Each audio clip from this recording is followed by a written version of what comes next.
Human beings are not like other animals. If you insult a cat or a cockroach, you ugly, useless insect, you filthy creature, it is not affected at all. You can yell at a mouse all you want. It's not having a bad day because of the way you treated it. The only way you can harm an animal is by physically harming an animal. Some animals can have emotional connection. We're not talking about that. But for the most part, you can yell at a pigeon all you want. It's still going to do what it does. You know? It's going to mess up your car no matter what you do. Right? But human beings, you go to work and somebody insults you at work. Some manager accuses you of stealing something, or somebody accuses you of cheating, or somebody else accuses you of lying, or somebody else accuses you of you're doing something you haven't done, and you feel pain anyway. And it's so powerful that it can be more devastating than physical pain. You know, the most important example of that in the Qur'an is Maryam. When she had her baby, Isa, she was going to go back with the baby back to her Muslim community, back to the masjid. But everybody there knew that she's not married. So they were going to ask her, where did this baby come from?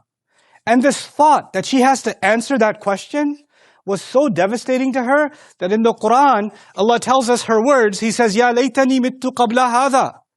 If only I could be dead before this happens. The fear of being humiliated is so powerful, it's even scarier than being killed. If you had to pick between the two, Maryam picked which one? Death. Musa, if he had to pick which one is number one, which one is first and which one is last, what did he? Humiliation. And you know what? Alhamdulillah, Muslims understand that because we're people of the Qur'an and we've had the Qur'an for 1400 plus years. Therefore, we never humiliate anyone, just like we don't kill anybody. We understand that these two things are really serious to Allah. Therefore, we never make fun of anyone. We never insult anyone. We never accuse anyone. We never troll anyone. We never make ugly comments about anyone on social media. We don't text anyone about anything like that. We never say mean words. Alhamdulillah, Allah has given us Islam. Therefore, the kuffar have that problem. But we, never. Because, we have Qur'an and stuff. I just gaslighted you. But anyway.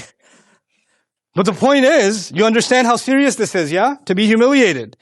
And this is important because Allah is teaching us that even when you're a prophet, even when you're speaking directly to Allah, and Allah is telling you to do something, then even though you fear Allah, when you're talking directly to Him, the fear of being humiliated doesn't go away. The fear of people's words doesn't go away. People's words are serious business. It's not a small thing. It can even terrify a prophet. And he can tell Allah about it. He can say, Allah, I'm scared. They're going to call me a liar. And it's a pretty remarkable thing that Allah Azza wa Jal mentions that because that is a fear many people live with. And because of that fear, they don't stand up to the wrongdoing people. You see, Musa had to stand up to the wrongdoing people, right?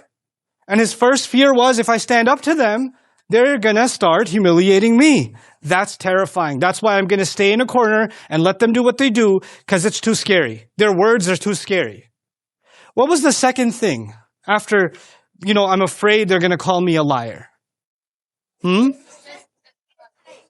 My chest is going to get tight. My chest, one at a time. My chest, I'm happy you got it. My chest is going to get tight. What did I say the chest going to get tight means? It means you get panic attacks. Some of you, mashallah, are very well educated, or you have good jobs, you're confident in your work, you know what you're doing. You're professionals, you're managers, you're engineers, you're doctors, you're lawyers, you're mechanics, you're accountants, inna lillahi wa inna ilayhi raji'un. You do whatever you do, and people in your work know that you know what you're talking about. You're versed in your field, you're articulate, you're able to express yourself.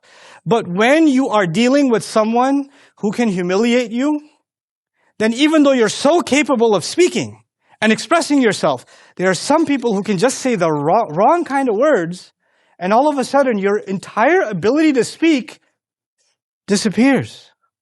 Because your chest becomes what?